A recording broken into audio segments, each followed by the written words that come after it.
Hey guys, welcome back to my channel. You're here with Adam, and welcome back to another spooky video this October. I don't know what number this video is. I made plenty this October, and I'm just so excited for this video. And I thought we'd read a creepypasta today. And this creepypasta is truly creepy, like in the name. The name of the creepypasta that I will be reading today is Teeth.jpg. So grab your snack, grab your drink, whatever you want, because this video is going to be a long one. So if you want to hear this creepy pasta, then keep on watching. Okay guys, so I have my dad's computer here this time, not my sister. Shocker, right? And I don't know why it has an Apple logo if it's a Windows computer. I mean, it's a sticker, but I mean, that's just clashing brands. And as you guys can tell, my green hair is still here. It will be here for months and... Oh my gosh, I'm pressing buttons when I'm not even supposed to be pressing buttons. And this hair will be here for months and months and months. You'll see it in Christmas, which, I mean, green's a Christmas color too, so it's just going to fit the theme of October and Christmas, except not fall. Fall's more of like an orange hair color, which I'm not changing my hair color anytime soon. Anyway, so let's get into Teeth.jpg. I'd never been too fond of anyone at my local school. They were all a little too rude and boring for me. You see, I grew up in a small area with not many people interested in art like I am. So I had to venture off from home and found myself attending a rural art college. It's sort of like a normal university, except it's full of big-headed people. Now, the only reason why I'm here is because I've always wanted to be an illustrator, a children's book designer of all sorts. I had always taken keen interest in children's media and classic books such as the Arthur series. So when I was sent to live at this college, I was taken back when I realized a lot of the other students here were all fine artists. You know the kind, the people who like to splatter paint onto canvas and claim it's art. I'm not really big on that sort of thing, but I didn't question it. I settled on into a new place pretty quickly. I was sharing a dorm with a few other students. There was myself, a graphics designer named Josh, a film animator called Lily, and then there was one more guy called Daniel. Daniel was one of those fine artists I just described to you. His room was decorated with photographs of distorted women, and he always had a weird music playing too. It was sort of like trippy 60s music. He also liked to smoke, so his room always smelled like an old ashtray. It was pretty gross, but he was a nice enough guy, and we all got along well enough. We soon became a tightly packed group of friends. It was the start of a new term for us all, and we'd all come back from home after spending the summer there. We all unpacked our things and started talking about what we had done over the summer. I went hiking with my stepdad. We went on one of those summer camps, replied Josh. I spent most of the time with my girlfriend. We watched films and went to watch some plays too, Lily said. She spent a lot of time whining about missing her sporty girlfriend, but we were glad that they got time together. I hadn't really done much worth mentioning. I did the usual stuff. I went out to parties and went on trips with my family. Nothing really that special. I was just about to pipe up and speak when I got interrupted. I spent my time at the dentist, we heard Daniel say. My father is a doctor of sorts, so he let me come with him sometimes and explore the hospital. My favorite place was to visit the dentistry. I got to touch and feel teeth. It was cool. We all stared at him, a bit confused. Were you even allowed to have random strangers go into hospital rooms, let alone play with the equipment? We didn't really care. We knew Daniel was that sort of guy anyway. He was known for getting into trouble for the sake of his art. That was always his excuse. We all spent our first couple of days getting to grips with our assignments. We all found out what we had to do. Naturally, I had to study some illustrators and just mimic their styles. Josh spent some money on a new Mac to do some more design tests, and Lily had to start playing about with claymation. It was a pretty nice vibe when we'd all be in our dorms talking and giving ideas. Well, at least it was nice until Daniel would start insulting us. He'd never been the same since he came back from the summer break. He seemed more cold and distant. We assumed something must have happened to him over the break, so we decided to press him on it. We never told him anything about his projects. In fact, he never even told us what the subject was. It was pretty normal for Daniel to be reserved, but never this much. At nights, he'd just make himself some dinner and then shut himself in his room, crank up the music, and not be seen until the next morning. The rest of us would go out places like going bowling or down to the local gig. Daniel used to happily tag along, but not anymore. One night, myself and Josh had gone out for a long night. Lily didn't come with us. She said she wanted to see if Daniel was okay, since he hadn't been talking to us for days now. We could see her point and complied. She had spent the evening knocking on his door and trying to get him to speak with her. Just before we left, we saw his door open and Lily step inside before it was locked again. Brushing it off, we head out. We'd gone to see a movie and then go out for a few innocent drinks. It was fun, but we didn't get home until around 2 a.m. When we got back, Josh just said goodnight and went straight to bed. I hadn't gone to bed yet. I was pretty damn hungry. Drinking always made me hungry, so I raided our fridge and found some cold pizza from the night before. I was going to go back into my room when I realized something I didn't notice before. Daniel wasn't in his room, and Lily wasn't in hers. Due to Daniel's strange new behavior of locking himself in his room until early hours, and Lily never went anywhere without texting us, this was pretty weird. I went over to his door and gave it a knock, and sure enough, the door just opened right up. It wasn't locked or anything. I just assumed he and her had gone out with some of apparently our friends, but it wasn't like Daniel to leave his door open like this. I've always been a nosy son of a gun. So I stepped inside to see if there were any signs that he had gone somewhere. His keys were gone, his jacket was gone too, but he'd left his wallet on his desk. The other thing was odd was that he'd left his laptop on his bed and it was still on. The screen was still lighting up. Curiosity got to the best of me. Perhaps this could be the chance to find out about the art project he'd been hiding. I mean, Daniel was a fine artist, so it could have been anything. I noticed that he had a USB plugged in and 2 files on the screen. One was called Dentist Photos, and the other file was singular image named Teeth.jpg.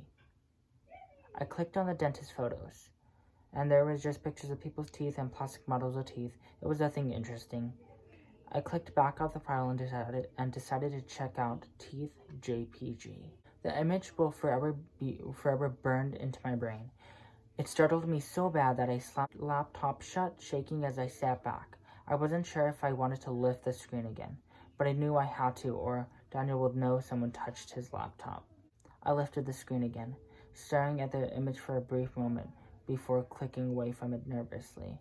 I then made a decision. I needed to show this to Josh and Lily in the morning. This was seriously messed up.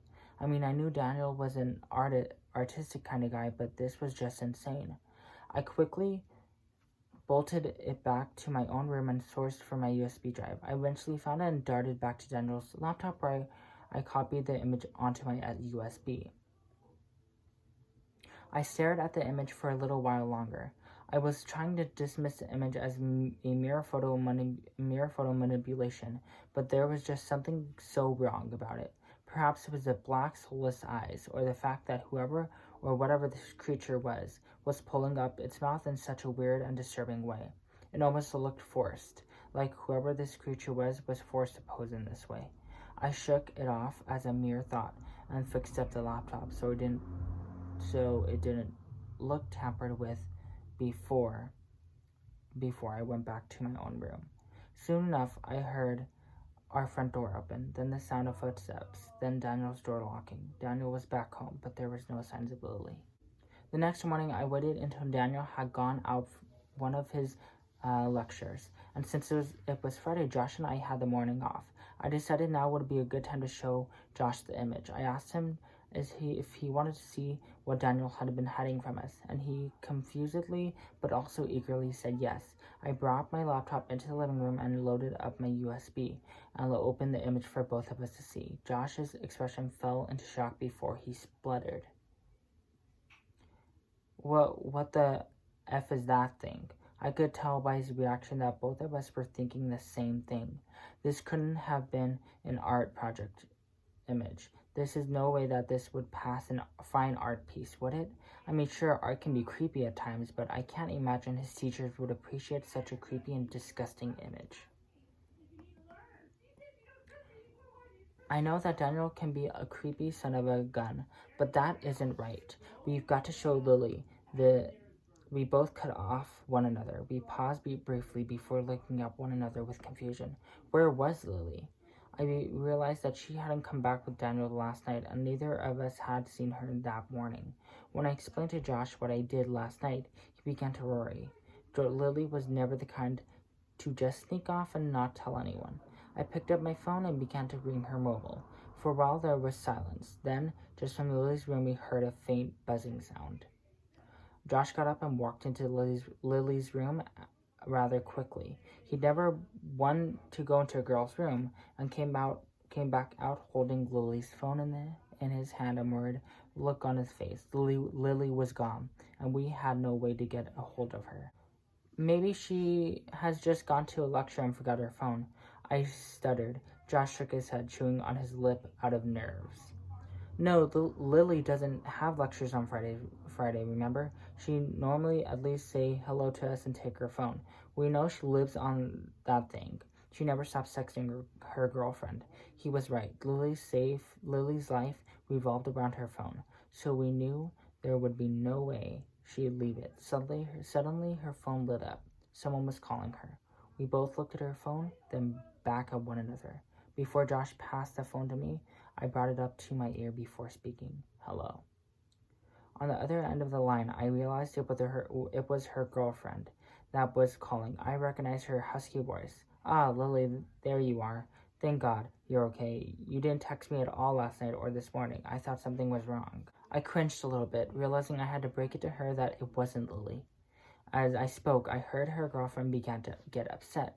She breathing quite heavily, and I could hear the sniffling sound someone makes when they cry. I felt so bad for her, but perhaps she could make my chance to find out anything I could about Lily. Where's Lily? She hasn't spoke to me since last night. I thought she was just playing a joke on me, but now I don't know. I looked at Josh with a confused stare as he began to pace around a little bit. I put the phone on loudspeaker and asked her, "Why do you think Lily was playing a joke on you? Did she say anything odd?" Yes, her girlfriend replied. She sent me one message at around 1:30 a.m. I looked at Josh baffled before I asked again. What did the message say? Help me. I looked at Josh with wide and worried eyes. Lily would never pull a prank like that on anyone, let alone her own girlfriend. She always told us how worried she'd be about her girlfriend getting paranoid, so we knew she wouldn't send a message like that unless she had a reason. I continued to speak with her girlfriend, but I was getting nowhere, so I reassured her that we know where Lily was and she'd be calling her back tonight. Her girlfriend seemed suspicious, but just agreed and put the phone down. Myself and Josh paced back and forth. We had no idea what this could mean. Why would Lily send a message like that? We continued to think for a while and decided until we knew where Lily was, we were going to skip our lectures. We spent a long time thinking over things and began to write down the connections we could make. Afterwards, Josh read out the list to me so I could think of them over. First, Lily goes into Daniel's room at around 10 p.m. She's locked in his room. Then we return home at 2 a.m. During that time, at around 1:30, we find out that Lily texts her girlfriend with a message saying, "Help me." You discover that neither Lily or Daniel are home yet. Daniel's door is unlocked and his laptop is still left on. You find the image and then leave. You then returned to your room and heard Daniel come home, but not Lily. Lily is not back home yet, but Daniel is. What the hell could this all mean? I thought over it for a while and then came to a conclusion. I didn't want to make this connection, but the only connection I could salvage. Daniel did something to Lily. We have to confront Daniel tonight if Lily doesn't come home between now and tonight, okay? Josh looked shocked, but he agreed. Daniel would be our only chance of finding out what happened to Lily. Later that night, there were still no signs of Lily. We knew that her girlfriend would be calling soon, so we decided to turn the phone off. We didn't want to try and reassure her on false information. We waited around 6 p.m. until Daniel finally came home. He looked rather startled to see us both standing there in the living room, and he lightly placed his art folder and satchel down against the sofa. As we both stood up, Josh spoke to him, and I could tell he was trying to keep his composure. Daniel, we'd like to have a talk. It's about Lily. Daniel's eyes seemed to widen ever so slightly, but nothing I thought was worth thinking over. He tilted his head at us, looking confused as he asked us, "Why? Is something wrong?" I shaken my head. I didn't want him to think we were accusing him of anything. We would never get any answers out of him if we were straight up accused him of like that. Daniel seemed to look a little on edge. Looking away from us, he itched his wrist under his baggy gray jumper. He pushed his rather dark black bangs out of his face as he spoke. "Then what's wrong? Is she okay? I mean, I know she left her phone here last night, so I suppose there wouldn't be any way to get a hold of her." We didn't say anything. We weren't too sure on what to say to him. How were we supposed to ask him if he did anything really without him taking offense? So, I'm going to stop there for today, guys. Yes, I know I cut into just the middle of the story, but I guess that's where you come back. Anyway, I know you guys probably were getting into this story, but this video is already going on 20 minutes, and I don't want it to be like a 40-minute video because I still have like 10 minutes of this story to read. It's a long story. So I will be doing a part 2, so I'll fit that in tomorrow. I'll just have to rearrange my video ideas, but I'll rearrange that and I'll put the part 2 in tomorrow so you don't have to wait too long.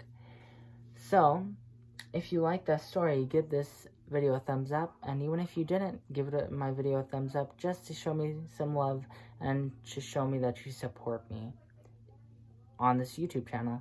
Anyway, hit the notification bell whenever to get notified whenever I'm uploading.